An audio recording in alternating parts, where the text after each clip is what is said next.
Innal hamdalillah nahmaduhu wa nasta'inuhu wa nastaghfiruh wa na'udzu billahi min shururi anfusina wa min sayyiati a'malina man yahdihillahu fala mudilla lahu wa man yudlilhu fala hadiya lahu. Asyhadu an la ilaha illallah wahdahu la syarika lahu wa asyhadu anna Muhammadan 'abduhu wa rasuluhu alladzi la nabiyya ba'dahu amma ba'du. Qala Allah Ta'ala fi kitabihil karim, a'udzu billahi minasyaitonir rajim. Inna iddatash shuhuri indallahi ithna asyara syahran fi kitabillahi yawma khalaqas samawati wal arda minha arba'atun hurum. Ila ayat. Puji dan syukur senantiasa kita panjatkan kepada Allah Subhanahu wa Ta'ala atas kudrat dan iradahnya pada malam ini. Kita masih ditakdirkan bisa bermuajahah dalam sebuah kegiatan yang sudah rutin kita jalani bersama di setiap pekannya. Dan semoga itikat yang selalu tersemat dalam hati kita, semoga selalu ikhtiqo al-marrohilah, mencari ridho Allah Subhanahu wa Ta'ala.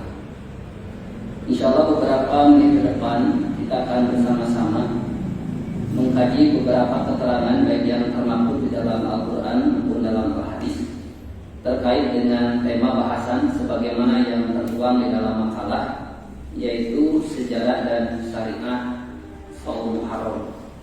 Walaupun ini bukan hal yang baru bagi kita, tetapi karena ilmu itu harus murojaah, harus diulang. Apalagi momennya sekarang, momen yang sangat tepat untuk membahas hal ini, karena kita sudah memasuki hari pertama di bulan Muharram. Maka untuk itu mari kita bersama-sama untuk mengkaji keterangan-keterangan yang ada hubungannya, kaitannya dengan saum di bulan Muharram. Kita langsung saja ke makalah. Di halaman pertama ada anak judul Muharram termasuk bulan yang terhormat. Hal ini kita temukan referensinya di dalam surah At-Taubah ayat 36. Inna sesungguhnya iddatas syuhuri, bilangan-bilangan bulan indallahi di sisi Allah, ithna asyara syahron, ada 12 bulan.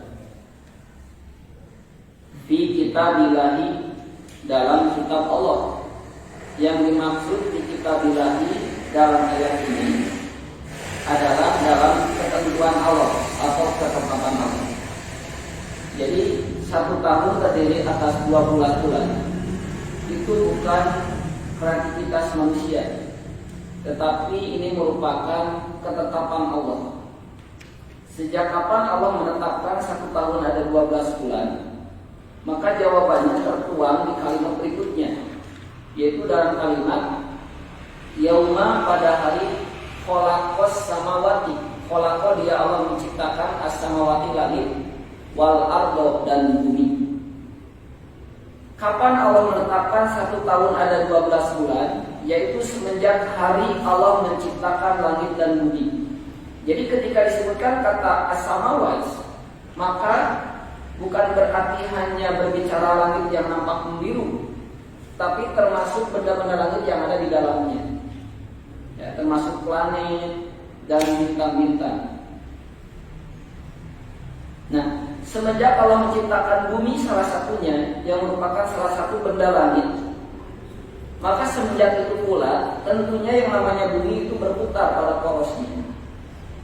Perputaran bumi pada porosnya menyebabkan terjadinya peristiwa siang dan malam yang silih berganti secara beriringan. Dan hal ini pun penyebab adanya waktu.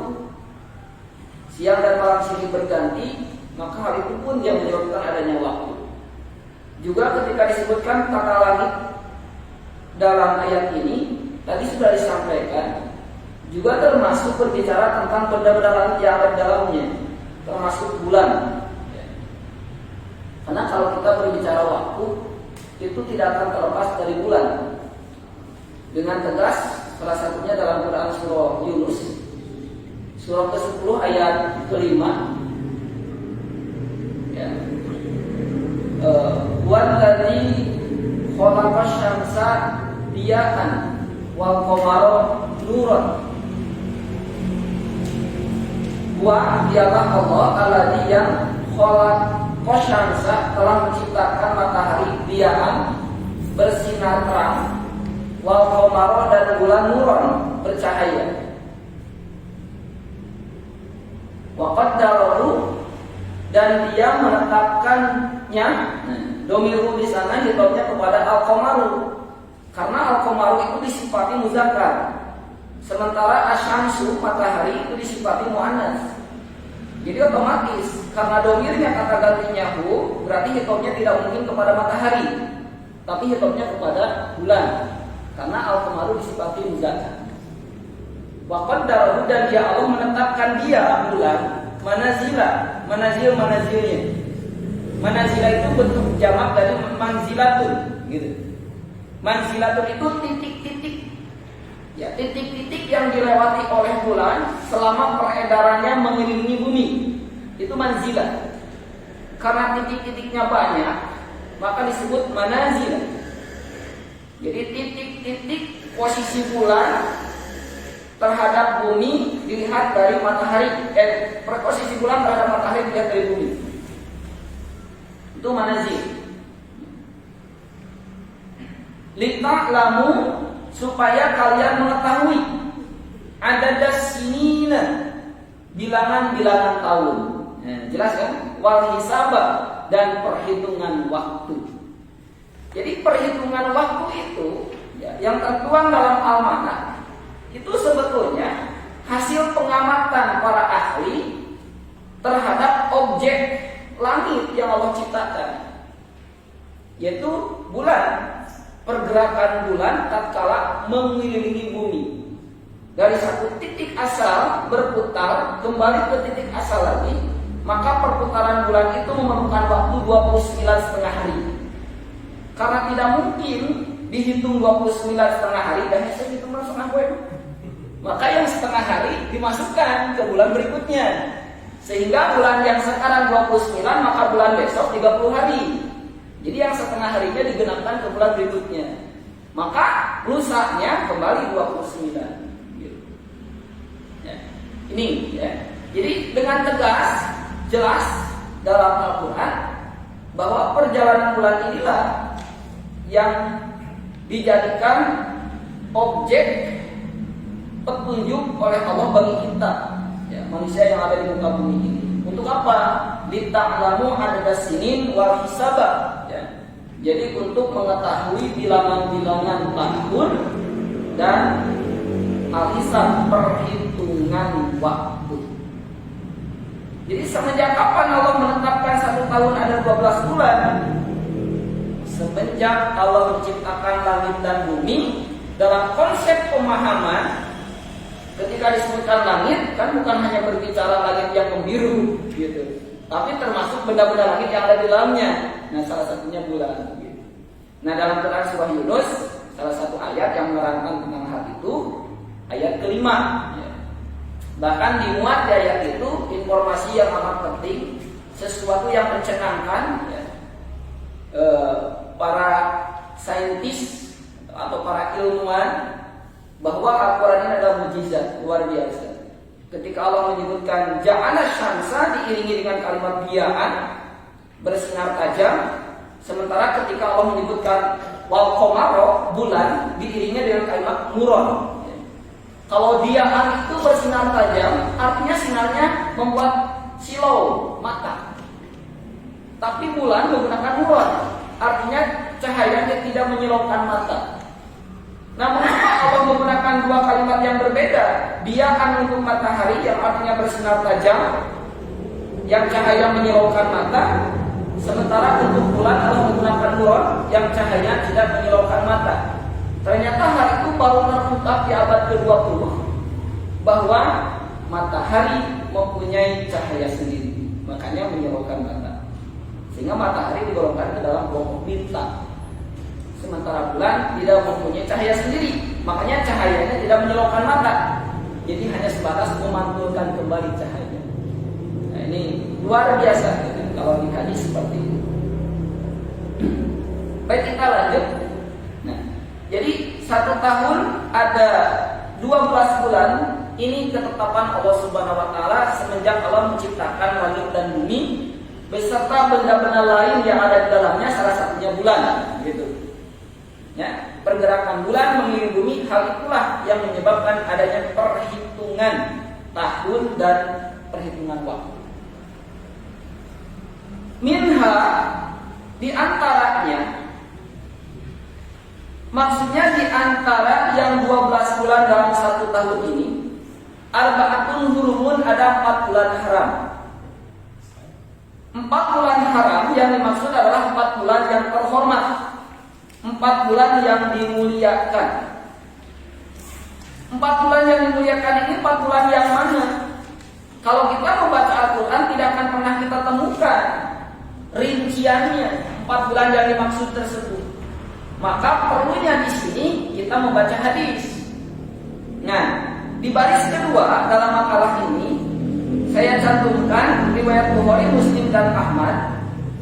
An Abi Bakroh, dari Abu Bakroh, anin Nabi sallallahu alaihi wasallam, dari Nabi sallallahu alaihi wasallam qala bersabda, inna zamana, sungguh zaman itu, qadis tadaro, telah berputar, kahayatihi, seperti keadaannya semula.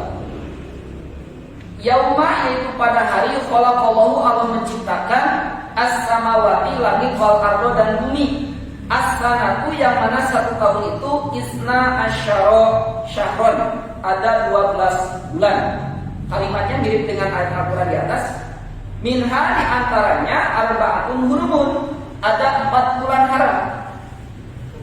Tapi dalam hadis itu ada rinciannya, ada penjelasannya, bahwa 4 bulan haram yang dimaksud adalah salasun mutawaliyatun, 3 bulan berurutan, beriringan yang 3 bulan, yaitu Zulqa'dah, anu ceuk urang Sunda masuk disebut hapit teh, Zulqa'dah, hapit teh kahipit, kajepit, bulan yang berada di antara 2 bulan di mana ada hari raya di dalamnya.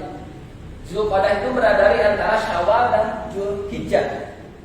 Di bulan Syawal ada Idul Fitri tanggal 1-nya. Di bulan Zulhijjah ada Idul Adha di tanggal 10-nya. Kumargi bulan Zulqa'dah aya di antara 2 bulan aya hari raya disebut teh hapit. Kahimpit gitu. Oh, pinter orang Sunda mah. Hapit. Gitu. Tanggal Zulhijjah raya itu hari raya yang agung. Zulqa'dah wa Zulhijjah wal Muharram. Nah, itu berurutan. Makanya disebutkan oleh bahasa Rasul salasun mutawaliyat, 3 bulan berurutan. Zulqa'dah, Zulhijjah, Muharram. Wa Rajabun Mudhar, dan Rajab Mudhar. Alladzi, yang baina berada di antara Jumada, 2 Jumat, wa Sya'ban, dan Sya'ban. Dan bulan Rajab, yang mana bulan ini posisinya berada di antara 2 Jumat wa Sya'ban. Yang dimaksud dengan bahasa ini karena memang bulan Rajab itu setelah Jumadil Ula, Jumadil Tsaniyah, Rajab, Sya'ban. Jadi posisinya itu terletak setelah Jumadil Ula, Jumadil Tsaniyah, Rajab, kemudian Sya'ban. Makanya disebut dengan bahasa hadis alladzi baina Jumada wa Sya'ban. Namun ada yang menarik dalam hadis ini, yang mana Allah menyebutkan kata mudhar setelah kata Rajab. Sementara kalau kita lihat almanat Islam, tidak kita temukan kata mudhar. Maka di sini perlu kita ketahui bahwa ada tarikh, ada sejarah yang melatar belakangi sehingga Rasul bersabda seperti ini, bahwa dulu pernah terjadi perbedaan pendapat mengenai arba'atun hurum ini, mengenai 4 bulan haram ini, yaitu antara Bani Rabi'ah dan Bani Mudhar. Menurut Bani Rabi'ah, 4 bulan haram itu adalah Zulqa'dah, Zulhijjah, Muharram, dan Ramadan. Itu menurut Bani Rabi'ah. Sementara menurut Bani Mudor, 4 bulan haram yang dimaksud adalah Zulqa'dah, Zulhijjah, Zulqa'dah, Zulhijjah, Muharram, Rajab. Gitu. Itu menurut Bani Mudor. Maka melalui hadis ini Rasul ingin memberikan legitimasi, pengukuhan secara hukum syariat bahwa pendapat yang benar mengenai 4 bulan haram adalah pendapatnya Bani Mudor, sehingga disematkan kata Mudor setelah itu.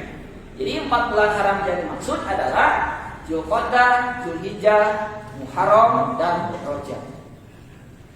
Selanjutnya yang harus kita gali makna arba'atun hurumun itu sendiri. Kalimat hurum itu bentuk jamak dari haramun. Haramun satu perkara yang haram, kalau banyak hurumun. Sama dengan rasulun, seorang rasul, kalau banyak rasulun. Mirip dengan itu. Arba'atun hurumun, 4 bulan haram. Haram itu artinya istimewa atau mulia, terhormat. Nah, mengapa muncul istilah ini? Apa yang menjadi penyebabnya? Jangan sampai kita keliru. Memahami arba'atun hurumun seringkali dibumbui dengan anggapan-anggapan yang berbau tahayul atau mitos.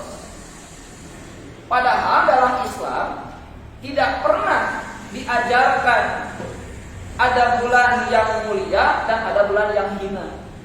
Begitupun tidak ada hari keberuntungan, ya, dan hari sial. Tidak ya Pak.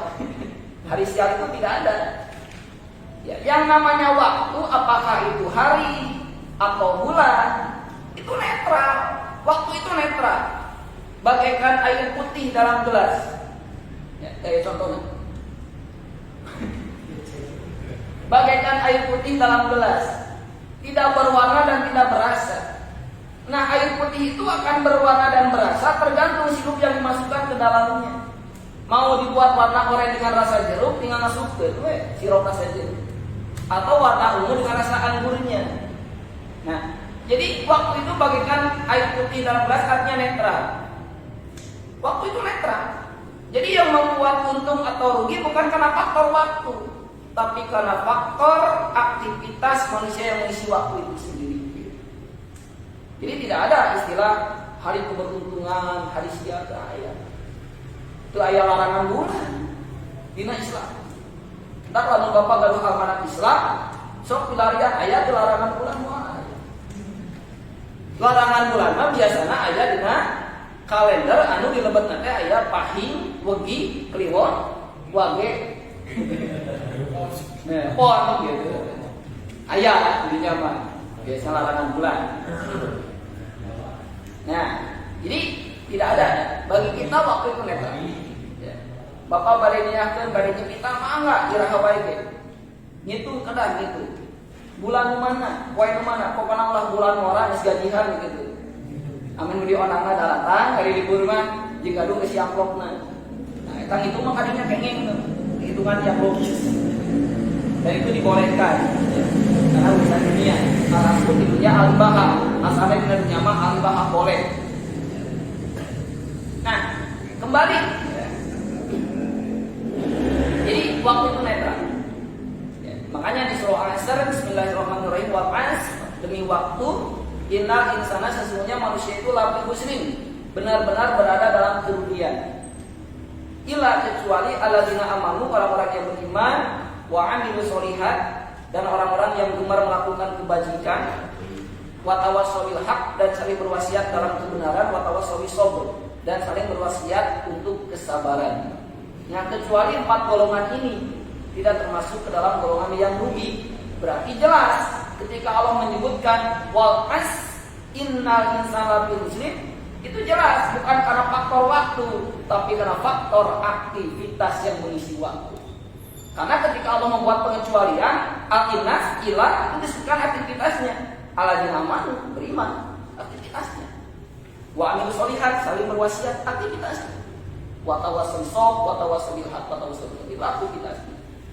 Jadi, nah, kembali begitupun dengan penyebutan arba'atun hurumun, 4 bulan haram di sini itu bukan semata-mata karena nama bulan-bulan tadi, bukan. Tapi tapi karena ada aktivitas ibadah yang melatar belakangi sehingga 4 bulan ini terangkat begitu, menjadi mulia, yaitu aktivitas ibadah haji. Dan ini pernah dikupas di pembahasan sebelumnya. Karena faktor ibadah hajilah, maka 4 bulan ini menjadi istimewa atau terhormat.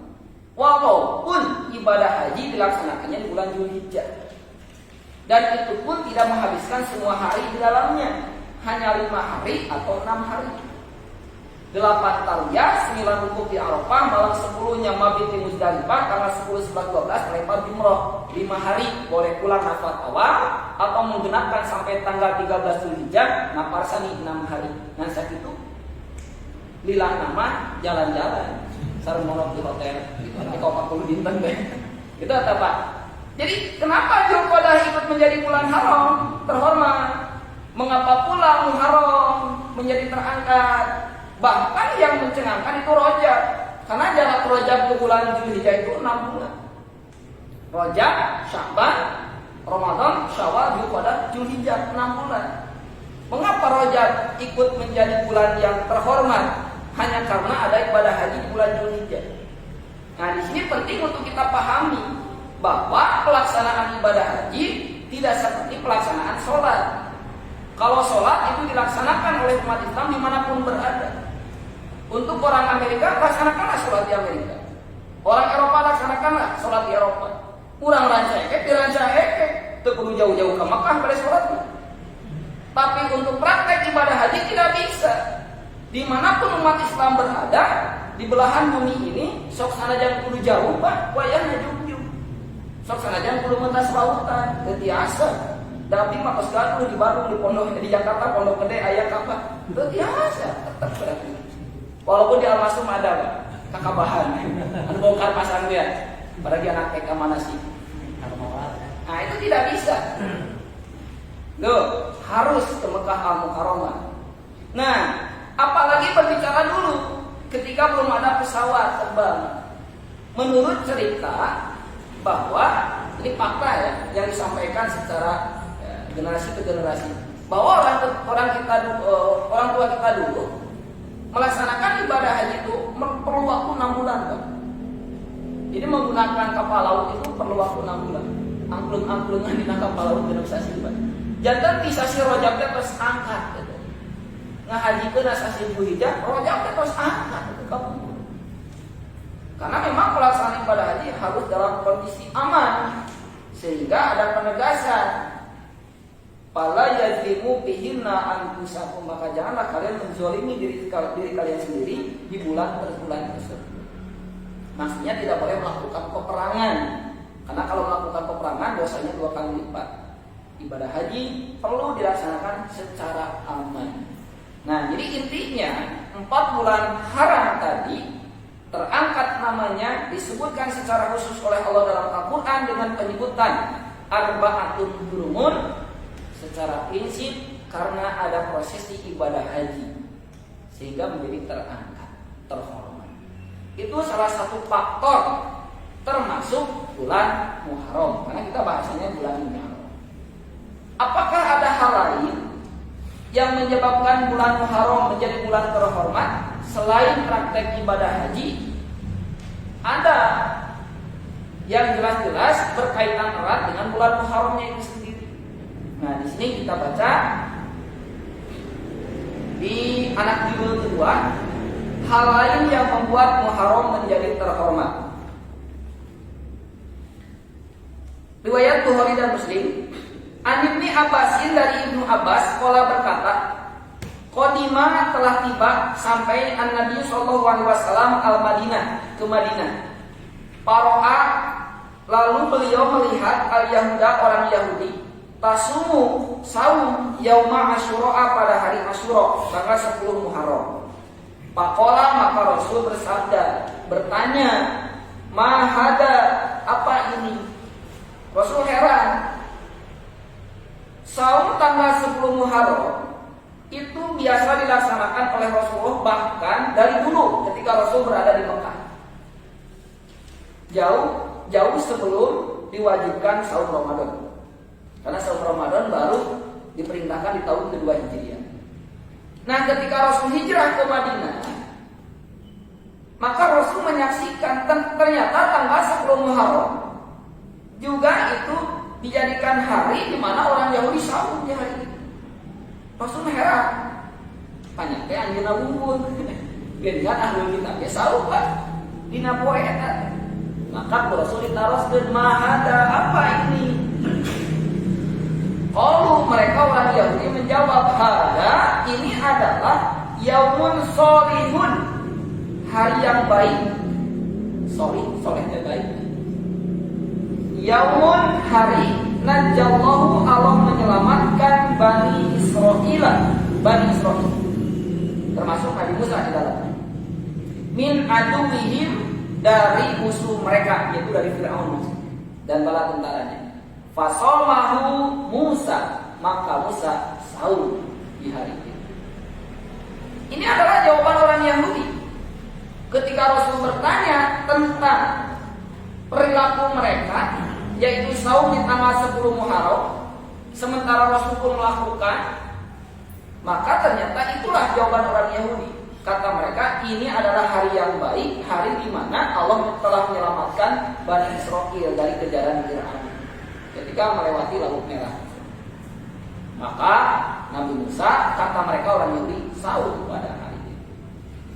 Jadi kalau melihat hadis ini, ternyata bulan Muharram itu dijadikan bulan istimewa bahkan dari dulu.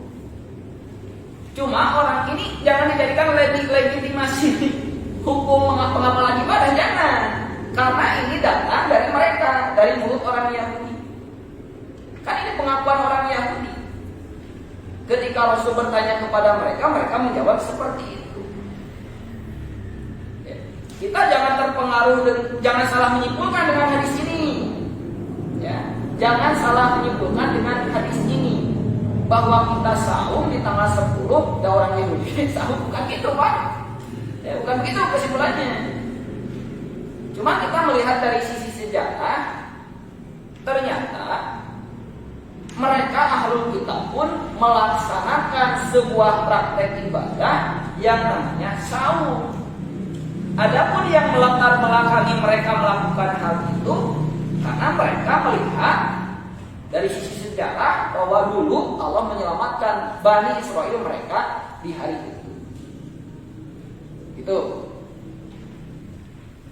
Kemudian baris berikutnya, muttafaqun alaih, karena yaumu Asyura, hari Asyura adalah tu'azzimuhul yahudu, diagungkan hari itu oleh orang Yahudi. Orang Yahudi mengagungkannya. Wa tattahiduhu idan, dan mereka menjadikannya idan, hari raya. Tanggal 10 Muharram itu diagungkan oleh orang Yahudi dan mereka menjadikan hari itu sebagai idan, hari raya. Jangan salah menyikapi hadis ini. Dan orang Yahudi ngajarkan hari raya. Nah, orang Yahudi itu ngajarkan, atau kita nurutan berarti. Ya. Untuk kita hari raya itu hanya 2 plus 3 dengan hari Jumat. Itu ketika Rasul tiba di Madinah. Qodiman Nabi SAW al-Madinah, Nabi sumping ke Madinah.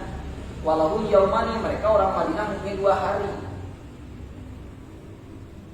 Yang mereka suka yaum abun. Yaum abun itu berpesta pora di 2 hari tersebut yang dianggap sebagai hari raya oleh mereka. Maka melihat demikian Rasul bersabda, qad adalaqallahu, sungguh Allah telah menggantikan dengan 2 hari khairu minhuma, yang lebih baik daripada 2 hari sebelumnya. Apa? Yaumal adha wa yaumal fitri, yaitu Idul Adha dan Idul Fitri. Jadi Idul Adha dan Idul Fitri itu betul-betul 2 hari raya, dan itu pemberian Allah kepada umat Islam. Makanya bagaimana prakteknya merayakannya? Oh, itu standarnya ibadah berdasarkan petunjuk khusus. Nyian-nyian sorangan kan. Untuk Idul Fitri kita diperintahkan bertakbir mengagungkan Allah semenjak keluar dari rumah sampai tiba di mushola, bersama-sama lagi di mushola hingga berhenti ketika imam naik mimbar. Dan itu syariatnya. Kemudian ada sholat idnya, ada khutbah idnya. ada pembagian zakat Idul Fitri di hari itu sebelum khatib naik mimbar. Gitu. Ketika orang-orang keluar, koordinasi ila sholat, ketika orang-orang keluar dari rumah untuk ke musola, sholat Id. Nah itu termasuk doa tahiyat. Idul Adha ada petunjuk khususnya. Takbirnya beda dengan Idul Fitri 5 hari, gitu. Kemudian sama ada sholat Idnya, ada khutbahnya, dan ada penyembelihan hewan kurban. Itu petunjuk khususnya. Jadi bagi kita menjadikan hari raya itu bukan hak kita, bukan urusan kita. Kita hanya menjalankan saja. Makanya tidak boleh bagi kita menjadikan hari raya dari setiap peristiwa yang kita anggap itu bersejarah atau mempunyai nilai sejarah. Tidak boleh.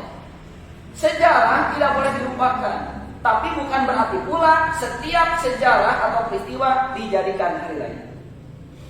Dipopohkan maulah. Karena dalam setiap peristiwa atau sejarah pasti ada ibrah, ada pelajaran.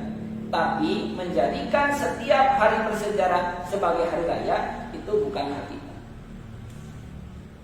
Itu plus hari Jumat gitu. Karena ada hadis kan, ketika terjadi Id, ketika bertemu dua Id, menyebutnya yang hari raya jatuh di hari Jumat, kan Rasul menyebutnya dua Id, ya, dua hari raya. Berarti yang satunya hari Jumat. Baik, ya. Jadi kembali, ya, hadis yang keempat kalau kita hitung dari atas, bahwa orang Yahudi menjadikan tanggal 10 Muharram sebagai hari raya. Justru itu menunjukkan kebiasaan mereka. Dan wujud-wujud, iya 10 Muharram pakaian sarang lungsurna wahyu terakhir wae Al-Maidah ayat dulu. Kan begitu orang Yahudi datang kepada Umar dari Tariq bin Syihab kan hadisnya. Qalat al-Yahudu, telah berkata seorang Yahudi li Umar kepada Umar, innakum taqra'una, sungguh kalian suka membaca ayat dan satu ayat. Lalu seandainya nazalat fina, ayat itu turun kepada kami, la'at takhadnaha, niscaya kami akan menjadikan hari di mana diturunkannya ayat tersebut idan, hari raya. Sausaha, sauyahku. Ayat yang mana yang dimaksud? Yaitu Al-Maidah ayat ketiga, yang merupakan wahyu terakhir yang Allah turunkan kepada Rasulullah. Dan menurut pandangan orang Yahudi itu istimewa karena ini wahyu terakhir. Maka mereka berkeinginan lamun turun kamarana, hari tersebut akan dijadikan hari raya. Artinya itu kebiasaan mereka membuat hari raya dari hari-hari yang dianggap penting oleh mereka. Gitu, Pak. Jadi dua hadis ini bukan rujukan bagi kita untuk mengagungkan Muharram, bukan. Begitu. Ya, karena legitimasi bagi kita sebagai umat Nabi Muhammad SAW menjadikan Muharram sebagai bulan terhormat itu karena petunjuk secara khusus dari Rasul untuk melaksanakan ibadah di bulan tersebut. Gitu. Kita baca lagi baris berikutnya. Hina sama Nabi SAW yauma Asyura. Ketika Nabi SAW saum pada hari Asyura tanggal 10 Muharram, wa amarona, dan memerintahkan kami para sahabat bisyamihi untuk saum padanya. Qalu, mereka para sahabat berkata, ya Rasulullah, wahai Rasulullah, innahu, sungguh dia itu yaumun, hari tu'azimuhu Yahudu wa Nasara, hari yang suka diagungkan oleh Yahudi dan Nasrani, tanggal 10 Muharram. Nah, makanya inilah hadis-hadis yang menerangkan bahwa ahlul kitab pun mengagungkan hari itu. Lalu bagaimana sikap kita sebagai muslim? Maka hadis berikutnya, perubahan syariat saum Asyura. An Ibnu Abbasin, dari Ibnu Abbas qala berkata, lama tatkala saum Rasulullah SAW yauma Asyura, pada hari Asyura, wa amaro, dan memerintahkan bisyamihi untuk saum. Qalu, para sahabat berkata, ya Rasulullah, wa Rasulullah, innahu, sungguh dia itu yaumun tu'azimuhu Yahudu wa Nasr, hari yang suka diagungkan oleh Yahudi dan Nasrani. Rasul tanggal 10 teh sok dialungkeun ku Yahudi sareng Nasrani. Malahan arah jadi saum. Sakumaha tadi hadis tadi. Maka di sini nampak bagaimana sikap Rasulullah menyikapi komplain dari para sahabat. Jadi Rasulullah surti, sahabatnya keberatan. Ketika mereka mau melaksanakan saum seperti biasanya di tanggal 10, beda iklimnya ketika di Mekah dengan Madinah. Di Mekah tidak ada beban, karena orang Mekah itu homogen. Tapi ketika Rasul hijrah ke Madinah, ada beban orang. Ketika mau melaksanakan saum di tanggal 10 ini, mengapa? Ada kesamaan dengan ahlul kitab. Sementara Rasulullah ingin memberikan pelajaran kepada mereka. Karena sejatinya diutusnya Rasul ke dunia ini untuk dijadikan uswah seluruh umat manusia. Jadi kalau ada kelompok-kelompok manusia yang tidak menerima kehadiran Rasulullah, sementara Nabi yang diutus sebelumnya telah memberikan legitimasi melalui Taurat dan Injilnya, maka di sini Rasul ingin memberikan pelajaran. Dengan cara apa? Rasul selalu ingin tampil beda dalam setiap praktek ibadah dengan ahlul kitab. Makanya ketika para sahabat komplain dalam hal ini, maka Rasulullah berkata, "Fa'idza kana amul muqbilu," maka apabila sampai pada tahun depan, insya Allah sumna yaumat tas'a, kita saum pada tanggal 9. Bukan merubah dari tanggal 10 menjadi tanggal 9, tapi menyertakan tanggal 9 dalam praktek saumnya. Untuk apa? Untuk menyalahi kebiasaan ahlul kitab, sehingga kita tampil beda. Apa? Memberikan pelajaran. Kalau mereka beriman, meyakini kerasulan Muhammad SAW yang harus diterima oleh mereka.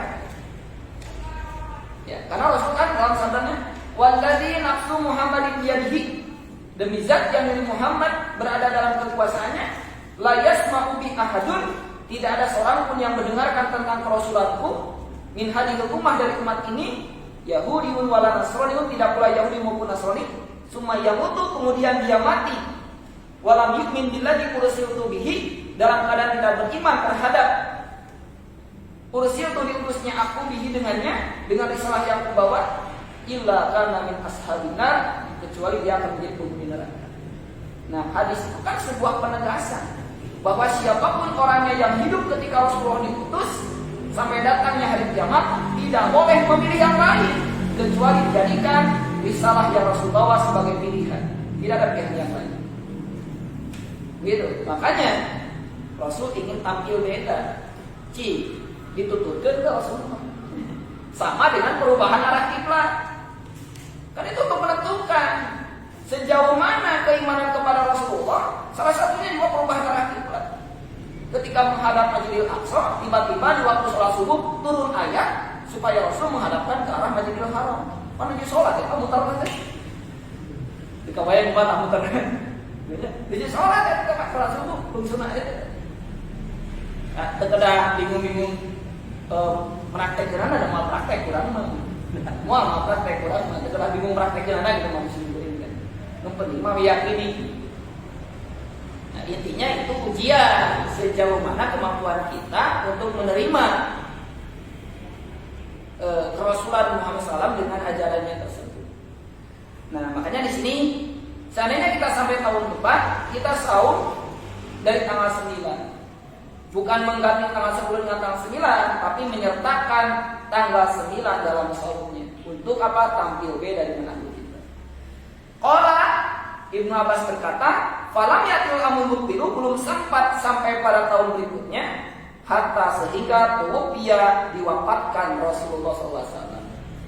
Artinya sebelum tiba masanya sebagaimana yang Rasul rencanakan, ternyata Allah sudah mewafatkan Rasulullah.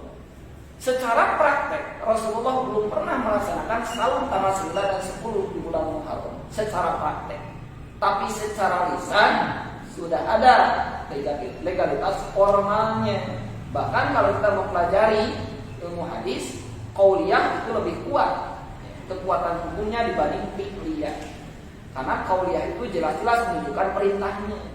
Sementara fi'liyah bisa jadi ada amalan yang hanya untuk Rasul. Kalau fi'liyah. Nah, makanya ini para ulama menyebutnya sunnah hamiyah, sunnah cita-cita. Jadi bagi kita kesimpulannya, ya, praktek sahur di bulan Muharram itu bukan lagi tanggal 10, tapi tanggal 9 dan 10 pan eta hadisna Ibnu Abbas anu jelas-jelas gitu. Jadi petunjuk teknis. Halaman berikutnya, qala Rasulullah SAW, la in baqaitu, seandainya aku masih hidup, ila qabilin, di berikutnya tahun depan, la asaumanna, sungguh aku akan saum at-tasi'an, ya, tanggal 9-nya, yakni yauma Asyura, yaitu hari Asyura. Oh, kok disebutkan tanggal 9, tetap disebut nama hari Asyura. Jadi bukan berarti mengganti tanggal 10 dengan tanggal 9 gitu. Tapi menyertakan tanggal 9. Tetap we nama saum Asyura. Kan kayak hadisnya keutamaan kan. Wa saumu yauma Asyura yukabiru sanatan madiyatan. Dan saum pada hari Asyura menghapus dosa 1 tahun ke belakang. Kumaha mutas Asyura? Bukan begitu pemahamannya. Hadis yang menyatakan keutamaan saum Asyura kifarat dosa 1 tahun bukan berarti setelah diganti prakteknya dari tanggal 9, 10 kemudian keutamaannya jadi berubah. Jadi tetap keutamaan eta dan praktek pelaksanaan yang berubah.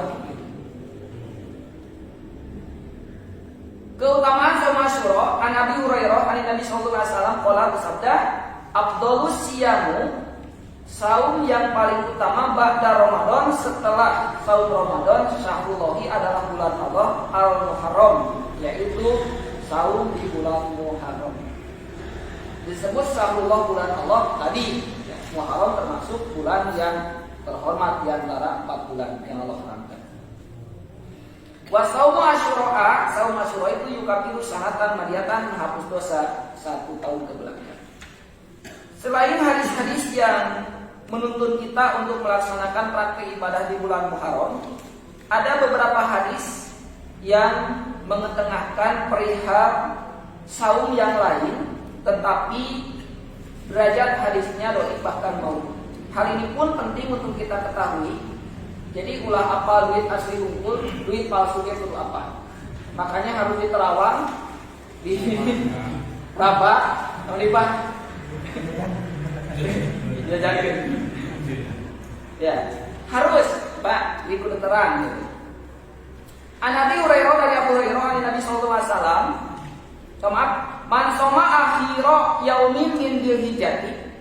Barang siapa yang saum pada hari terakhir di bulan Dzulhijjah, wa awwala yaumin minal Muharram, dan hari pertama di bulan Muharram, faqad maka sungguh khotamas sanatal madiyatan, orang itu telah menutup tahun yang kemarin yang telah berlalu.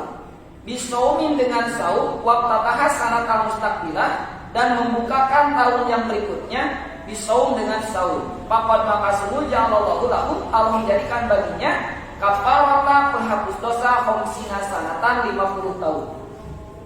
Gitu. Hari terakhir bulan Dzulhijjah saum, hari pertama bulan Muharram tahun berikutnya saum, berarti 2 hari, maka 50 tahun dihampura dosa. Habis apa? Laksanakan dong. Oh, gitu. Kemarin hadisnya maudhu palsu. Jika duit adalah gitu. Namun duit palsu dipesetkan di tewak polisi. Namun hadis palsu diamalkan di tewak besar. Malaikat. 2. 9 hari di awal bulan Muharram. Man soma tis'ata ayamin min awalil Muharram, barang siapa yang saum 9 hari bulan Muharram, di awal bulan Muharram, tanggal 1 sampai tanggal 9, banallahu lahu kubatan, Allah membangunkan baginya kubah bil hawa'i, di al hawa mailan mailin, dari masa ke masa, laha, yang mana kubah itu mempunyai arba'atu ababin, 4 pintu. Jadi lamun kurang salapan poe saum tanggal 1 ke kaping salapan Muharram, maka kalau dipangamunkeun kubah, eta kubah teh ngagaduhan 4 pantong kabitan. Sing beriman tuh. Nah, kemudian ke rumah teu kabita katamah salapan dinten deui. Capek. Nu paling penting mah lain urusan eta, tapi hadisna dhaif. Nah, awsek penyelilah dhaifan pada siacan. Terakhir, 2 hari tanpa dijelaskan hari keberapa. Man soma yaumani minal Muharram, barang siapa yang saum 2 hari pada bulan Muharram, falahu maka baginya bikuli yaumin setiap harinya itu salasina hasanatan 30 kebaikan. Artinya 1 hari saum itu sebanding dengan 30 hari kita saum. Berarti 2 hari itu 60 poin kebaikan teh. Bandingannya kebaikan teh. Sama hadis ini pun tidak terlepas dari kedhaifannya. Maka terus salah jeung nama anu nyaos. Maka dengan demikian tidak ada amalan yang khusus terkait dengan bulan Muharram kecuali saum di tanggal 9 dan 10. Dan tidak pula mengkhususkan praktek-praktek yang lain. Rupanya terkadang muhasabah wengi-wengi berarti tadi nah, terkadang ya tahajud bersama, terkadang zikir bersama, terkadang komo jebreh bersama maulah. Penting. Mungkin itu yang bisa disampaikan. Tentunya kalau mengambil ibroh sebagai bahan introspeksi diri karena bergantinya tahun itu harus, dalam arti bukan hanya perubahan tahun, bahkan bagi kita perubahan bulan, bahkan sekalipun perubahan hari, jam itu dijadikan introspeksi. Demikian aku qouli hadza wa astaghfirullah li wa lakum. Wassalamualaikum warahmatullahi wabarakatuh.